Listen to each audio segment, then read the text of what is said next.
You may think you know this W205 series 4th generation Mercedes C Class, but if you haven't tried one since this model's far-reaching midterm update, you probably don't. What was needed here was a completely rejuvenated engine range, and that's what we've got, along with improved safety and connectivity. As a result, this model's now back on the pace in its segment.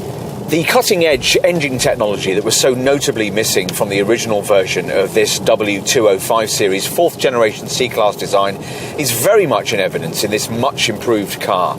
The key changes relate to the two volume variants. The C200 petrol model we're trying today gets the brand's latest 48-volt mild hybrid EQ boost technology, and the C220D, best-selling derivative, at last ditches its long-standing 2.1-litre diesel in favour of the far cleaner, quieter and more sophisticated 2-litre OM654 series power plant from the E Class. In a C, this unit's capable of up to 61.4 mpg on the combined cycle and up to 117 grams per kilometre of CO2. Mercedes clearly still sees a future for diesel because it's bucked the current trend by mating it with a plug-in power in an advanced C300DE model. If perhaps understandably you don't think that the concept of a smoky diesel really suits the plug-in premise, then there's a petrol plug-in model, the C300E, available too. All the main C-Class variants come fitted non-negotiably with a much smoother auto transmission these days. A 9G Tronic Plus 9-speed box replacing the 7-speeder fitted across the range at the original launch. As before, the saloon and estate C-Class lineup we're looking at here kicks off with a couple of 1.6-litre models, the petrol C180 and the diesel C200D, both developing around 160 horsepower, these being the only variants in the lineup available with manual transmission. Most buyers will look beyond these to the core C200 and C220D petrol and diesel derivatives just mentioned, both of which can be ordered with optional 4MATIC all-wheel drive on request. If these volume versions of this car aren't powerful enough for you, there are minority interest C300 petrol and C300D diesel derivatives with a few more braked horses. Then come the C300E and C300DE plug-in models we just talked about. And finally, there are the rip-snorting Mercedes-AMG high-performance street racers, the V6 C43 4MATIC and the rear-driven V8-powered C63 variants. But high performance isn't our focus here, and it won't be for many C-Class buyers. This car aims to bring an S-Class limo-like demeanour to middle management buyers, especially when specified with optional Airmatic air suspension. To a great extent, it still sets the current standard in its class when it comes to doing just that. From a casual glance, you certainly won't appreciate the vast scope of this Mark IV model's midterm update. Indeed, initially, you might struggle to see that anything's changed at all, at which point your Mercedes salesperson will draw your attention to this revised bumper with its wider central lower air intake. Go for this particular model's AMG line level of trim, and the corner inlets get these twin black strakes on either side, along with this diamond-style radiator grille that incorporates shiny chromed pins.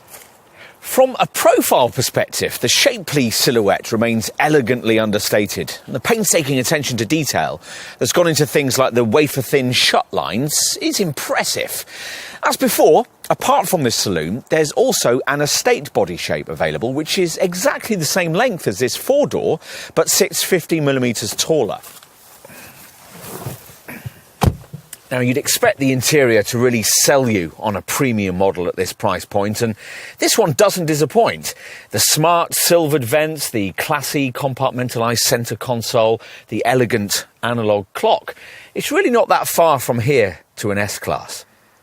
Now, because this is an update of an older design, it can't include the latest MBUX infotainment system that features on the A-Class, or even the seamless twin-screen layout we're now familiar with from larger Mercedes models. Still, in comparison, the brand has standardised a 10.25-inch central screen with new generation graphics across the C-Class range.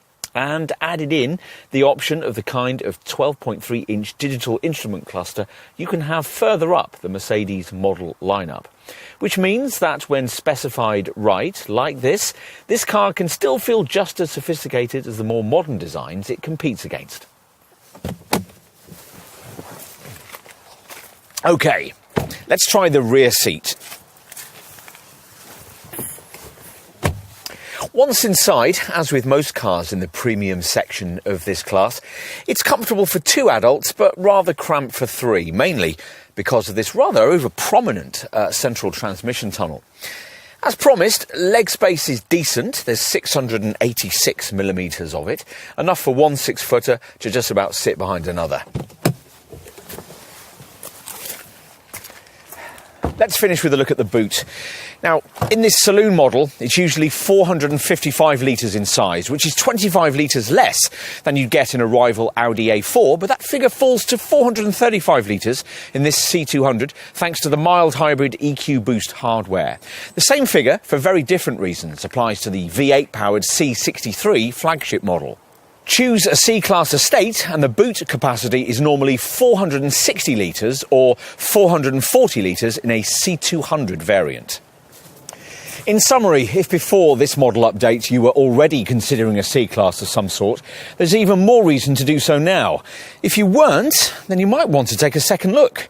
It used to be easy to pigeonhole buyers amongst the 3 main protagonists in this sector. A 3 Series for the driving enthusiast, an A4 for the technophile, and a C Class as a compromise badge equity choice.